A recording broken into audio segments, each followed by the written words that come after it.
Rain drummed against the roof of the Surulere duplex as Adanna Okoro sat frozen before a brown envelope on her dining table. Her hands trembled when she picked it up. Inside lay the official notice that ended 10 years of marriage. Petition for dissolution of marriage. Tobichukwu Okoro versus Adanna Okoro. For a long minute, she just stared. The wall clock ticked loudly, slicing through the silence. In her mind, scenes replayed. Their first rented room in Mushin, his promises under the mango tree, the way he'd once called her my crown. Those words now felt like sarcasm carved in glass. She rose slowly, walking to the living room where their framed wedding photo still hung. The smiles in the picture mocked her. She yanked the frame down, glass shattering on the tiles. Tears finally came, thick and bitter. Outside, neighbors whispered, "Ewaye, she's crying again." Her phone vibrated. It was her mother. "Adanna, my child, be strong. Don't beg any man who has already decided to go." But her mother's words didn't stop the ache. Adanna dropped to her knees and whispered, "Lord, what do I do now?" That night, she gathered every memory, his shirts, their travel photos, the silver anniversary mug, and carried them into the backyard. She lit a match. The flames licked upward, devouring 10 years of love. The glow painted her face gold and wet. When the last photo turned to ash, Adanna whispered through clenched teeth, "This isn't the end. They'll all see me rise." Somewhere in Lekki, Tobichukwu scrolled through messages from his new girlfriend Tonya, smiling smugly. He had no idea the ashes he left behind would soon ignite into a story Lagos would never forget. Lekki Phase 1 glittered that night. Cars humming, restaurants full of laughter. Inside a newly furnished mansion, Tonya took a mirror selfie, posting #newbeginnings, #lovewins. She stood in the same living room Adanna once decorated with love. Now it reeked of imported perfume and pretense. Tobichukwu poured wine and admired her. "Finally, peace," he said, oblivious that the word would soon curse him. Tonya laughed, swirling her glass. "Peace? Baby, this is luxury." Meanwhile, across town, Adanna's generator sputtered. She sat by candlelight sketching furniture layouts in an old notebook. Once a homemaker, she discovered an eye for design while rearranging their house to distract herself from loneliness. Now, that hobby was becoming therapy. Her friend Amaka visited and noticed the drawings. "These are good. You could be an interior designer." Adanna laughed weakly. "With what money?" "Start online. I'll show you how." That night, Amaka created her a LinkedIn profile, Adanna Okoro, interior design enthusiast. They uploaded pictures of a rearranged living space. In Lekki, Tonya scrolled through gossip blogs about herself. Her followers grew fast, but beneath her smile, ambition simmered. She wasn't in love. She was in strategy. She planned to turn Tobichukwu's status into her brand ladder. When Adanna saw their trending photo, Tonya kissing her ex-husband's cheek, she didn't cry. Instead, she whispered, "Let them trend. I'll transform." Then she reopened her laptop and clicked enroll in online design course. That single click marked the rebirth of a woman everyone thought was finished. 3 months later, Adanna boarded a danfo bus to Yaba for a design firm interview. She wore a neatly pressed thrift store blazer and borrowed shoes. The firm, Urban Canvas Interiors, was sleek, modern, intimidating. Young professionals typed on MacBooks under pendant lights. The receptionist eyed her humble appearance but smiled politely. "They'll call you in." Adanna waited, clutching her file. When her name was called, she stepped into a conference room and met Mr. Jai, the creative director, mid-40s, kind eyes. He flipped through her sketches. "You drew these yourself?" "Yes, sir." "From memory?" He studied them again, then said, "You may lack experience, but you have vision. We'll start you as an intern." Tears welled up. "Thank you, sir." Her first weeks were rough. She struggled with design software, stayed late, and sometimes skipped meals, but every mistake became a lesson. Soon she could create 3D layouts that impressed even senior designers. One evening, as she packed her bag, Mr. Jai said, "We're preparing for the Lagos Real Estate and Design Gala next month. Stay close. You'll learn a lot." That night on the bus ride home, Adanna smiled genuinely for the first time in months. Her reflection in the window looked stronger, alive. Across town, Tobichukwu frowned as Tanya threw another tantrum about a photo shoot budget. The mansion felt noisy, crowded, soulless. He missed something quiet, something like Adanna's gentle steadiness. But pride kept him silent. 2 weeks later, an elegant black envelope arrived on Adanna's desk. Invitation, Lagos Real Estate and Design Gala, Eco Convention Center. Her pulse quickened when she read the host list. Tobichukwu Okoro Properties. Amaka squealed. "Girl, this is your destiny night." Adanna hesitated. Seeing him again. "I don't know if I'm ready." "You are," Amaka insisted. Let him see what he threw away. That evening, Adanna stood before her mirror. Her reflection no longer showed heartbreak but quiet power. She tied her natural hair into an elegant bun, added gold earrings, and smiled slightly. "Maybe it's time," she whispered. Meanwhile, Tobichukwu and Tanya planned their grand entrance. "We'll match outfits, gold and ivory," Tanya said. "People must know we own the night." He grinned, still unaware that destiny had other plans. As gala night approached, Adanna's boss encouraged her to present a design concept Rebirth spaces, transforming broken homes into art. The symbolism made her nervous, but he insisted, "Your story will inspire."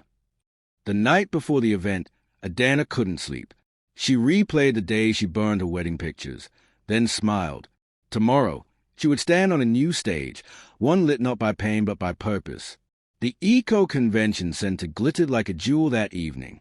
Valets hurried, cameras flashed, champagne flowed. Tobichukwu arrived with Tanya, their outfits sparkling gold under chandelier light. Guests whispered admiringly. Then the whole fell silent. Adanna stepped in. She wore an emerald green gown that shimmered like Lagos Lagoon under moonlight. Her skin glowed, her eyes calm yet fierce. Gasps echoed through the room. "Isn't that his ex-wife?" "She looks stunning." Tobichukwu froze, wine glass trembling. Tanya's fake smile stiffened. Adanna walked gracefully to her seat, head held high. The MC soon announced, "Please welcome Ms. Adanna Okoro of Urban Canvas Interiors to present Rebirth Spaces." She ascended the stage. Her voice, steady and warm, filled the hall. Sometimes, broken places don't need pity. They need redesign, because beauty can rise from ruins. Her words struck like thunder, elegant, raw, relatable.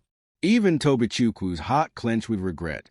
When the applause erupted, flashes burst like fireworks. Journalists swarmed her afterward, asking for interviews.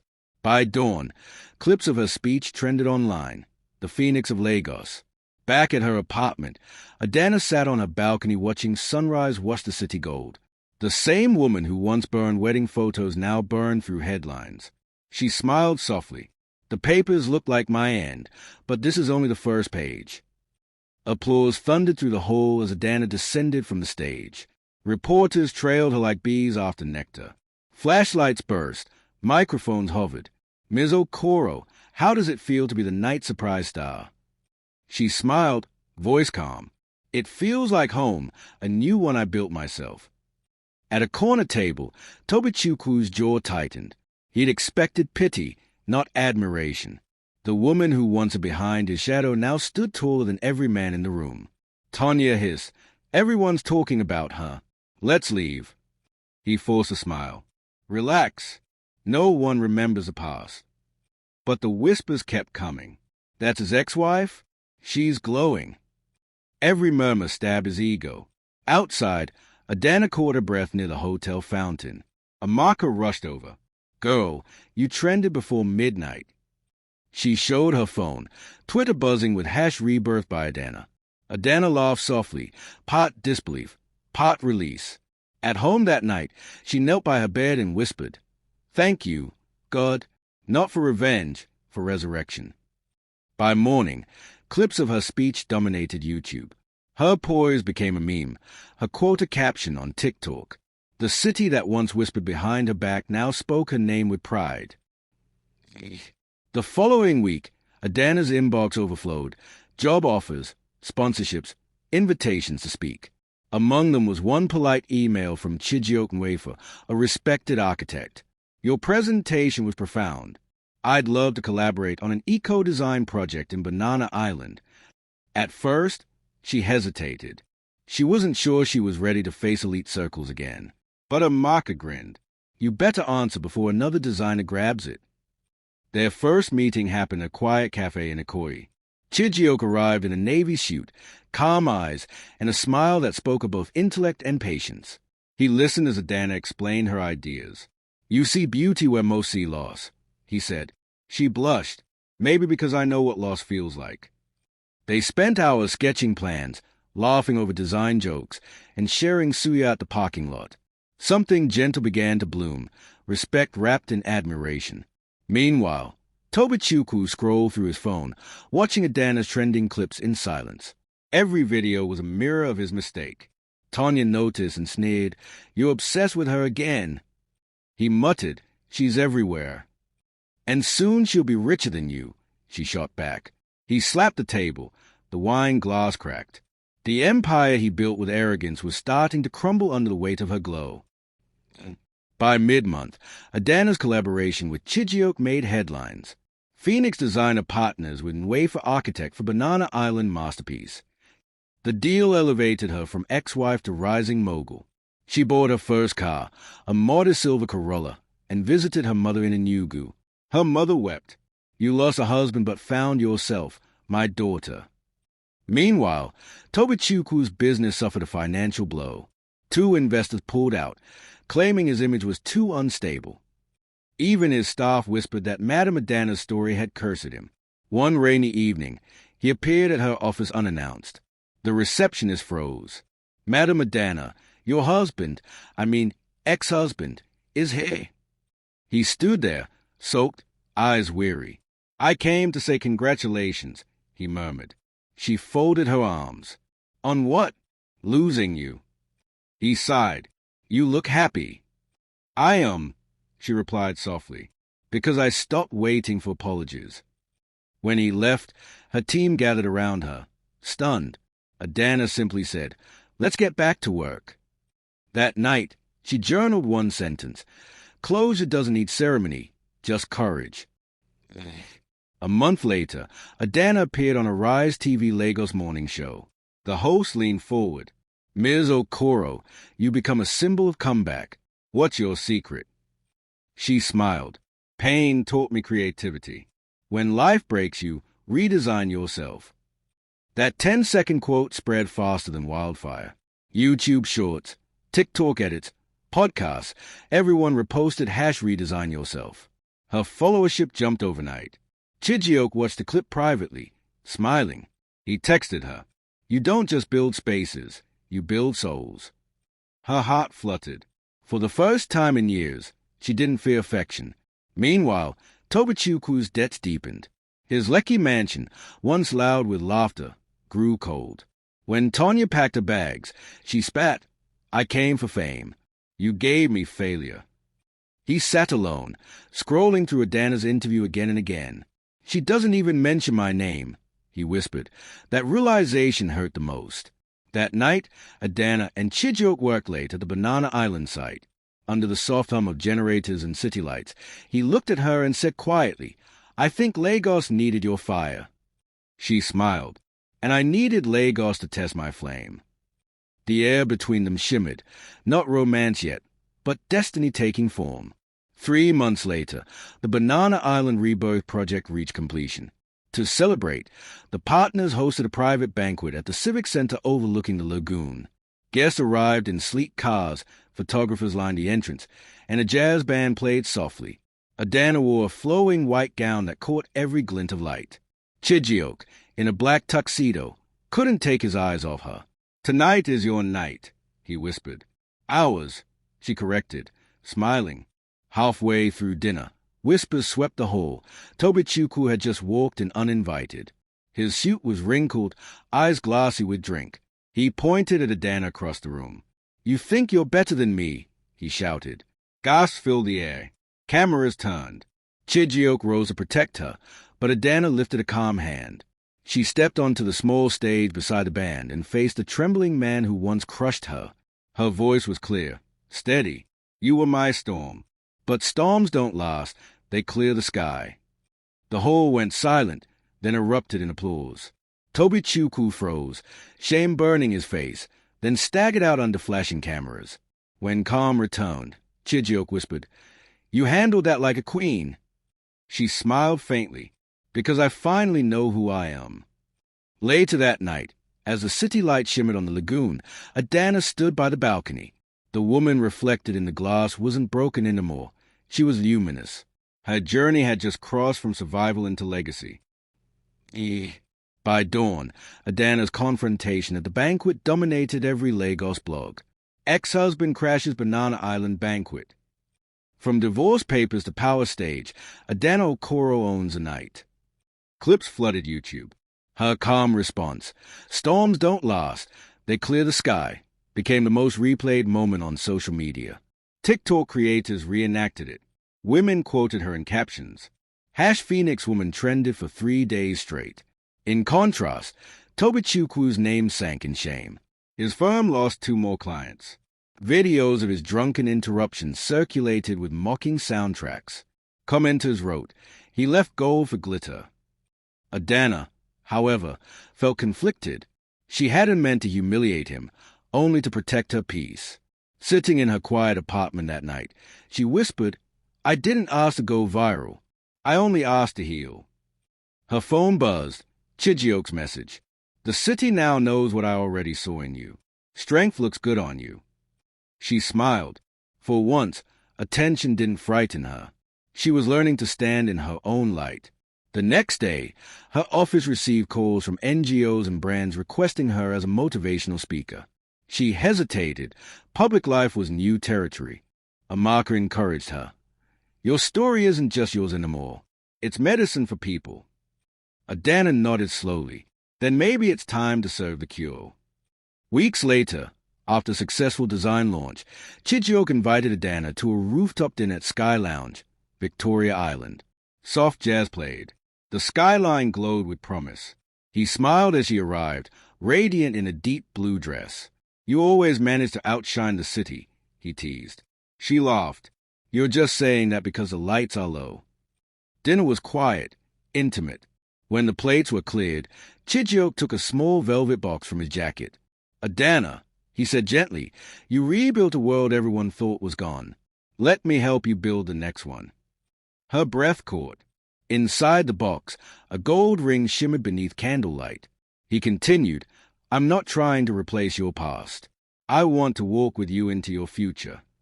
Adanna's eyes filled. For a long silence, she said nothing, just looked at him with trembling hands.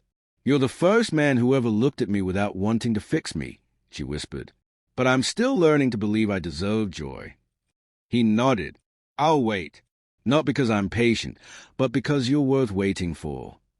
They didn't post photos, but a guest in the restaurant did, a candid of them laughing under Lagos lights. Within hours, blogs captioned it. "The Phoenix finds love again." Across town, Tobichukwu saw the headline. The phone nearly slipped from his hand. He poured another drink, muttering, "She's really moved on." But what he didn't realize was that her love story was no longer about romance. It was about restoration. 3 days later, the internet toned.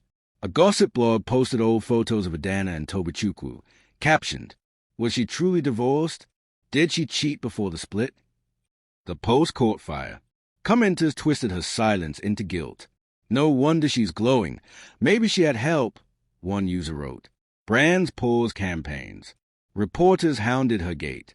Even her team looked uneasy. "Madam, should we respond?" an intern asked.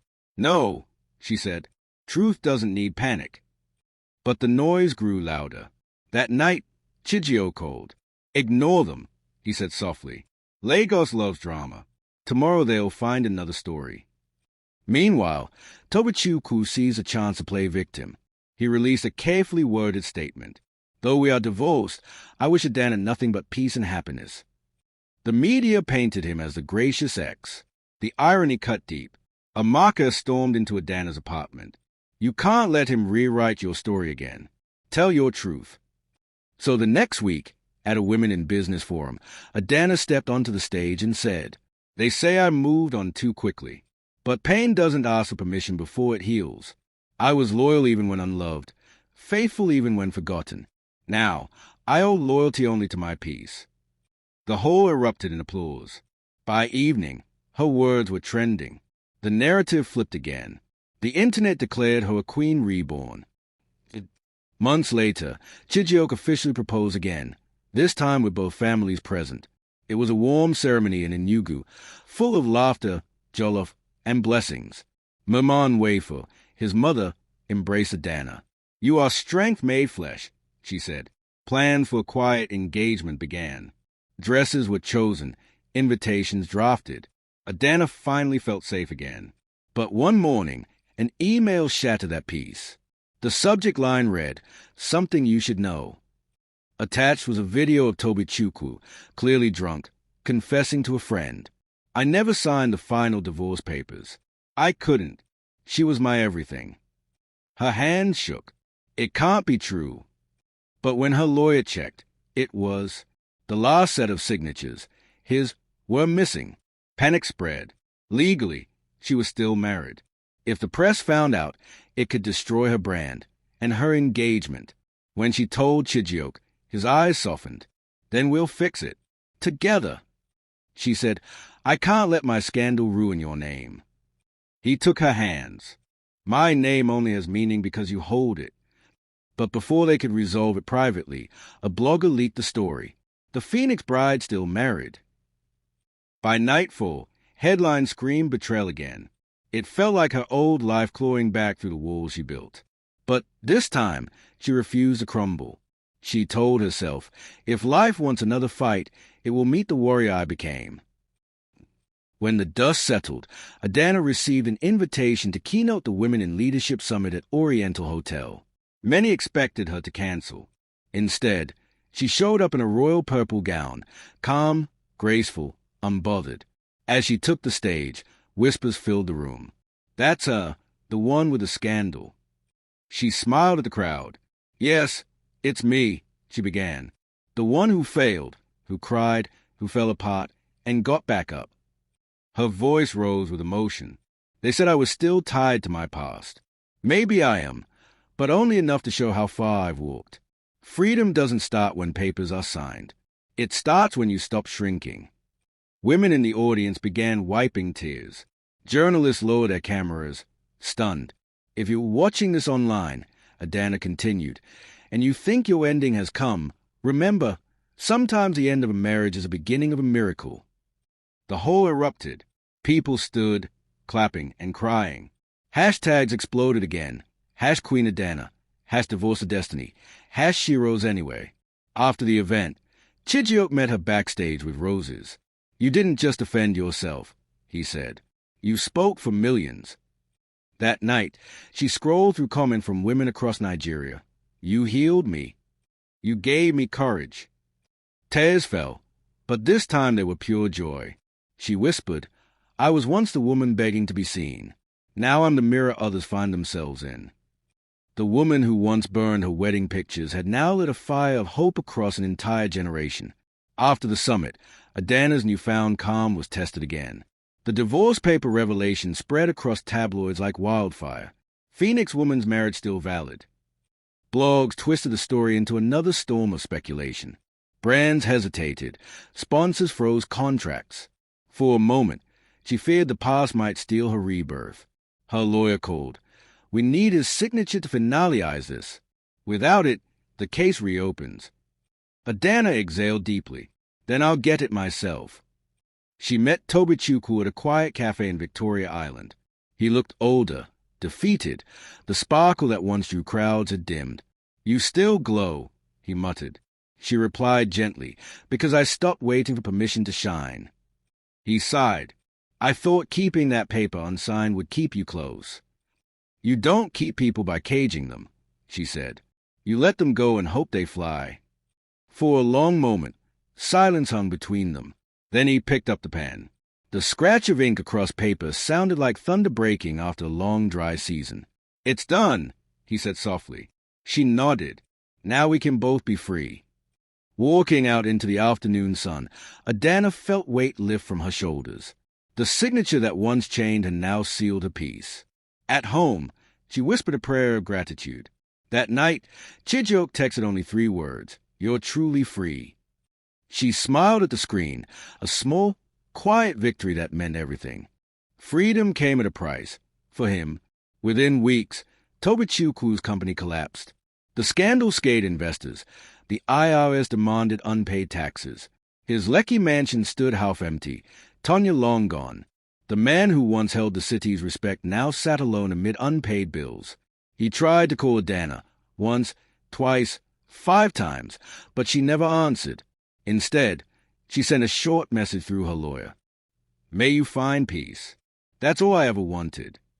That same week, Adanna and Chijioke traveled to Abuja for the groundbreaking of Rebirth Hall, a design hub dedicated to women rebuilding after loss.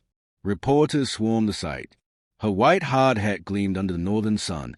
Her smile radiated composure. "Ms. Okoro, what inspired this project?" a journalist asked.